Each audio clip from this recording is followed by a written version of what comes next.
Hello friends, అందరూ ఎలా ఉన్నారు? ఈరోజు రెసిపీలోకి వెళ్ళబోయే ముందుగా కొత్తగా చూస్తున్న వారు మా ఛానల్ సబ్స్క్రైబ్ చేసుకోండి. అలాగే నా రెసిపీస్ కనుక నచ్చినట్లయితే తప్పకుండా లైక్ చేసి మీ ఫ్యామిలీ మెంబర్స్కి షేర్ చేయడం మాత్రం మర్చిపోవద్దు. అలాగే ఈరోజు రెసిపీ ఏంటంటే మిల్క్ మేడ్తో కేక్ చేయబోతున్నానండి. అలాగే ఇది భలే స్పాంజీగా చాలా టేస్టీగా వచ్చింది. తప్పకుండా మీరు కూడా ఇంట్లో ట్రై చేయండి. ట్రై చేసి నాకు కామెంట్ సెక్షన్లో ఎలా వచ్చిందో కామెంట్ చేయడం మాత్రం మర్చిపోవద్దు.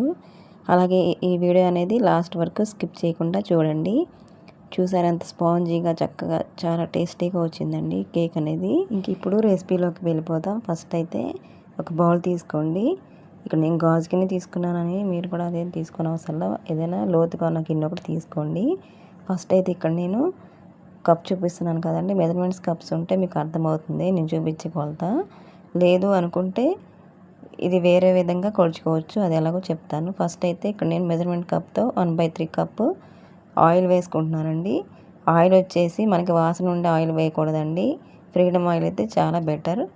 అలా ఒక 1/3 కప్పు ఆయిల్ వేసుకున్న తర్వాత ఇక్కడ మిల్క్ మేడ్ అండి, ఇది అన్ని కిరాణా షాప్స్లో దొరుకుతుంది. ఈ మిల్క్ మేడ్ కూడా సేమ్ 1/3 కప్పు వేయాలి. అలాగే ఇక్కడ వచ్చేసి 1/3 కప్ అనమాట, ఇది కూడా షుగర్ పౌడర్ అండి. పౌడర్ చేసుకొని వేసుకోవాలి, ఎందుకంటే ఈజీగా కరిగిపోతుందండి. ఇవి 3 వేసిన తర్వాత పంచదార కరిగే వరకు ఆయిల్లో ఆ మిల్క్ మేడ్ మొత్తం కలిసే వరకు బాగా మిక్స్ చేసుకోవాలి. ఫస్ట్ అయితే ఆ పంచదార కరిగే వరకు మనం ఇంకా ఏమీ కలుపుకోకూడదండి.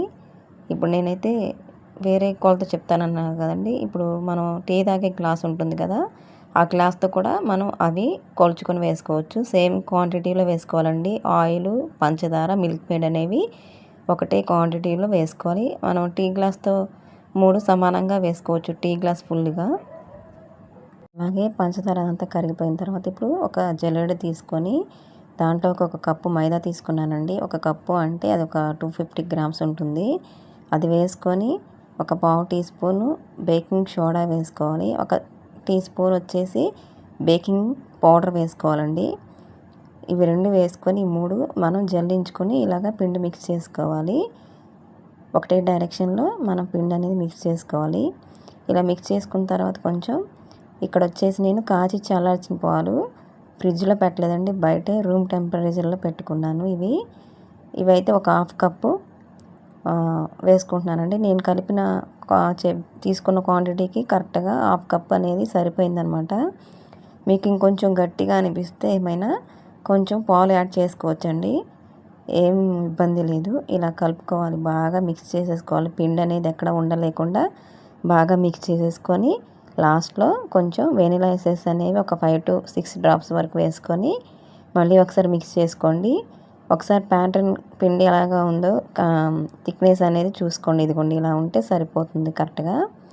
ఇలా కలుపుకున్న తర్వాత దాన్ని పక్కన పెట్టేసి మనం కేక్ మౌల్డ్ని ప్రిపేర్ చేసుకుందాం. ముందుగా ఇదిగోండి కేక్ మౌల్డ్ ఒకటి తీసుకొని దీనికి కొంచెం ఆయిల్ అప్లై చేయాలండి లోపల. తర్వాత ఇదిగోండి బటర్ పేపర్ అనమాట, దీనికి కూడా ఆయిల్ రాసే ఉంటుందండి. బటర్ పేపర్ ఎలా ప్రిపేర్ చేసుకోవాలో ఇంట్లోనే నేను చూపించాను కేక్ వీడియోలో మీకు. లేదు అంటే బయట కిరాణా షాప్లో కూడా దొరుకుతుందండి. అలా బటర్ పేపర్ వేసుకున్న తర్వాత ఈ మిక్స్ అనేది మొత్తం వేసుకోవాలి. మిక్సింగ్ మొత్తం వేసుకొని ఒకసారి ట్యాప్ చేయాలండి, ఏమైనా హెయిర్ బబుల్స్ ఉంటే పోతాయి అన్నమాట. ఇలా పిండి మొత్తం వేసుకున్న తర్వాత ఒకసారి ట్యాప్ చేసి మనం ప్రీ హీట్ చేసుకోవడం మీకు ఒకసారి చెప్పాను కదండి, బటర్ పేపర్ ఎలా చేసుకోవాలి. అలాగే కేక్ చేసే ముందుగా మనం పెట్టే గిన్నెని ప్రీ హీట్ ఎలా చేసుకోవాలో చూపించాను కదా. నేనైతే స్టవ్ మీద ప్రీ హీట్ చేసేసుకున్నానండి. ఇలా మొత్తం వేసేసుకున్నానండి బౌల్లో. ఇప్పుడు ఒకసారి ట్యాప్ చేద్దాము. ట్యాప్ చేస్తే ఎయిర్ బబుల్స్ ఏమైనా ఉంటే పోతాయి అన్నమాట. ఇప్పుడైతే నేను స్టవ్ మీద కుక్కర్ పెట్టేసి ప్రీ హీట్ ఒక 15 నిమిషాలు ముందే పెట్టుకున్నానండి.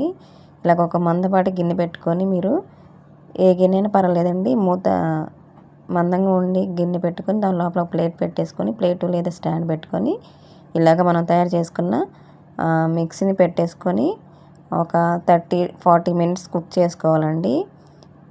లో ఫ్లేమ్లో పెట్టుకొని కుక్ చేసుకోవాలి, హై ఫ్లేమ్లో అసలు పెట్టకూడదు. ఇలా కుక్ అయిన తర్వాత నాకైతే 45 మినిట్స్ పట్టిందండి ఇది కుక్ అవడానికి. ఇదిగోండి మనం స్పూన్ ఒకటి గుచ్చి చూస్తే మనకి ఈజీగా తెలిసిపోతుంది అనమాట, అంటుకోకుండా ఉంటే కుక్ అయినట్టండి. ఇలా కుక్ అయిన తర్వాత నేను కొంచెం వేడి మీద ఉన్నప్పుడు ఇలా స్ప్రింకిల్స్ ఉంటే నేను యాడ్ చేస్తున్నానండి, కొంచెం కలర్ఫుల్గా ఉంటుందని. లేదు అని అలాగే డైరెక్ట్గా అయినా తినేయచ్చు. చాలా బాగుంది కేక్ అనేది, మంచి స్పాంజీగా ఫ్లఫీగా వచ్చిందండి. ఇలా నేను స్ప్రింకిల్స్ అనేవి యాడ్ చేసిన తర్వాత కొంచెం చల్లారిన తర్వాత ఇప్పుడు దాన్ని ఒకసారి చాక్ తీసుకొని ఇలాగా మనం సైడ్స్ని ఇలాగా ఒకసారి కట్ చేసుకోవాలండి. సైడ్ని ఇలాగా అనేసుకుంటే మనకి ఈజీగా కూడా వచ్చేస్తుంది. మనం ఆల్రెడీ బటర్ పేపర్ వేసాం కాబట్టి ఈజీగానే వచ్చేస్తుందండి. ఇలాగ ప్లేట్ ఒకటి తీసుకొని ఉల్టాగా తిప్పండి, మీకు ఈజీగా ఊడిపోతుంది కేక్ అనేది. చూసారా అసలు కేక్ లోపల ఏమీ అంటుకోలేదండి. ఇదిగోండి, ఇప్పుడు మనం స్లోగా బటర్ పేపర్ అనేది తీసేసి మనం దీన్ని తిప్పి మనం చిన్న చిన్న ముక్కలుగా కట్ చేసేసుకుందామండి. అంతేనండి, చాలా ఈజీగా మిల్క్ మేడ్తో కేక్ అనేది రెడీ అయిపోయింది. ఇది ఒకసారి ప్లేట్ కట్ చేసుకొని ప్లేట్లో సర్వ్ చేసుకోవడానండి. చాలా టేస్టీగా వచ్చింది. మీరు కూడా తప్పకుండా ట్రై చేయండి, అస్సలు మిస్ చేసుకోవద్దు. పిల్లలకి ఇలా చేసి పెడితే చాలా ఇష్టంగా తింటారు ఈవినింగ్ టైంలో. ఇప్పుడు సమ్మర్ కదండి, హాఫ్ డేస్ కూడా ఇచ్చారు కాబట్టి ఇలాగా రోజుకొక వెరైటీ చేసి పెడితే పిల్లలు చాలా ఇష్టంగా తింటారనమాట. ఇలా కట్ చేసేసుకొని పీసెస్గా మనం సర్వ్ చేసుకోవడం అండి. చాలా ఈజీగా అయిపోతుంది. మిల్క్ మేడ్ కేక్ అనమాట. కొత్తగా చూస్తున్న మన ఛానల్ సబ్స్క్రైబ్ చేసుకోండి. సబ్స్క్రైబ్ చేసుకోవడం మాత్రం మర్చిపోవద్దు. అలాగే మీ ఫ్యామిలీ మెంబర్స్కి షేర్ చేయండి, లైక్ చేయండి. Thanks for watching. నెక్స్ట్ వీడియోలో కలుద్దాం. Bye bye. Thank you.